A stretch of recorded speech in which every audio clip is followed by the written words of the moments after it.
আনুষ্ঠানিক যুদ্ধ আৰম্ভ।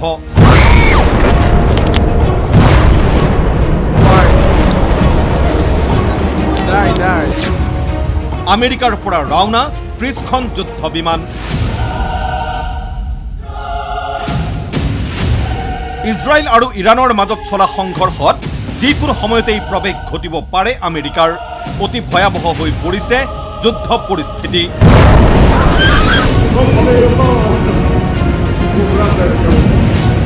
6 দিনে অব্যাহত ইজৰাইল ইৰাণৰ ভয়ংকৰ সংঘৰ্ষ। ইৰাণৰ হাইপাৰছনিক মিছাইল আক্ৰমণত জ্বলিছে ইজৰাইলৰ ৰাজধানী তেল আভিভ।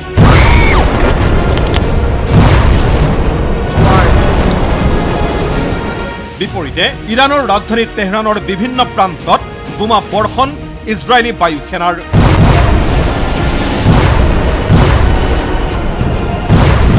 শেহতীয়া তথ্য অনুসৰি ইজৰাইলৰ আক্ৰমণত নিহত হৈছে কমেও 585 জন ইৰাণী নাগৰিক, আহত হৈছে কমেও 1326 জন।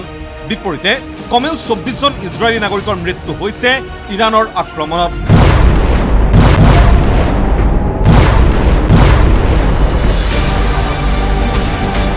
ইয়াৰ মাজতে ইজৰাইলৰ বিৰুদ্ধে আনুষ্ঠানিক যুদ্ধ ঘোষণা কৰিছে ইৰাণৰ সৰ্বোচ্চ নেতা আয়াতুল্লাহ আলী খেমেইনিয়ে।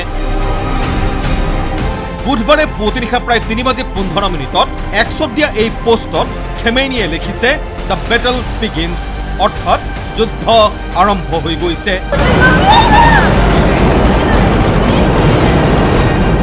ইজৰাইলৰ বিৰুদ্ধে ৰণহুংকাৰ দি ইৰাণৰ সৰ্বোচ্চ নেতাগৰাকীয়ে কৈছে, আমি ইহুদীৰ প্ৰতি কোনো দয়া প্ৰদৰ্শন নকৰোঁ।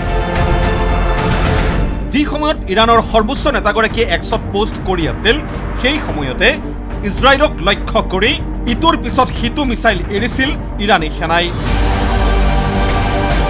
ইজৰাইলে প্ৰকাশ কৰা মতে এঘণ্টাৰ ভিতৰত দেশখনত কমেও 30টা মিছাইল আক্ৰমণ কৰিছে ইৰাণী সেনাই।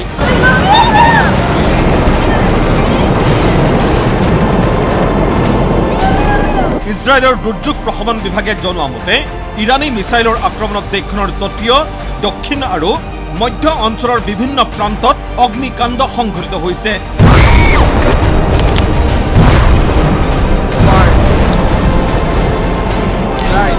স্থানীয় নাগৰিকসকলক সুৰক্ষিত স্থানত আশ্ৰয় ল'বলৈ সতৰ্ক কৰি দিছে ইজৰাইলৰ প্ৰতিৰক্ষা বাহিনীয়ে। ইফালে তেহৰানত আক্ৰমণ তীব্ৰতৰ কৰিছে ইজৰাইলে। মূলতঃ ইৰাণৰ সামৰিক ঘাটি আৰু প্ৰতিৰক্ষা আন্তঃগাঁথনিক লক্ষ্য কৰি লোৱা ইজৰাইলী প্ৰতিৰক্ষা বাহিনী IDF-এ তেহৰানৰ ডিষ্ট্ৰিক্ট 18-ৰ আৱাসীসকলক স্থান ত্যাগ কৰিবলৈ নিৰ্দেশ দিছে। নিৰ্দেশৰ পাছতেই এনেদৰে ইৰাণৰ ৰাজধানী তেহৰানত চলিছে ইজৰাইলী বায়ু সেনাৰ প্ৰচণ্ড আক্ৰমণ।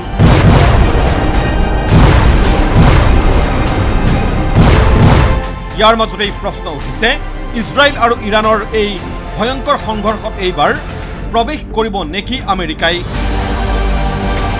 খবৰ অনুসৰি ইৰাণ ইজৰাইলৰ মাজত সংঘৰ্ষ অব্যাহত থকাৰ সময়তে ইউৰোপলৈ উৰা মাৰিছে 30খন মাৰ্কিন যুঁজাৰু বিমান। সেই বিমানকেইখনৰ লক্ষ্য পশ্চিম এছিয়া। একে সময়তে মাৰ্কিন বিমানবাহক জাহাজ USS নিমিটছক দক্ষিণ চীন সাগৰৰ পৰা প্ৰেৰণ কৰা হৈছে মধ্যপ্ৰাচ্যলৈ। UAE, জৰ্ডান, ছৌদি আৰৱ সহ মধ্যপ্ৰাচ্যৰ বিভিন্ন প্ৰান্তত থকা মাৰ্কিন সামৰিক ঘাটিৰ সেনাক হাই এলাৰ্টত থকাৰ নিৰ্দেশ দিছে আমেৰিকাই। এয়া যেন ইজৰাইল ইৰাণৰ যুদ্ধত আমেৰিকাই প্ৰৱেশৰ বাবে সাজু হোৱাৰ এই সংকেত।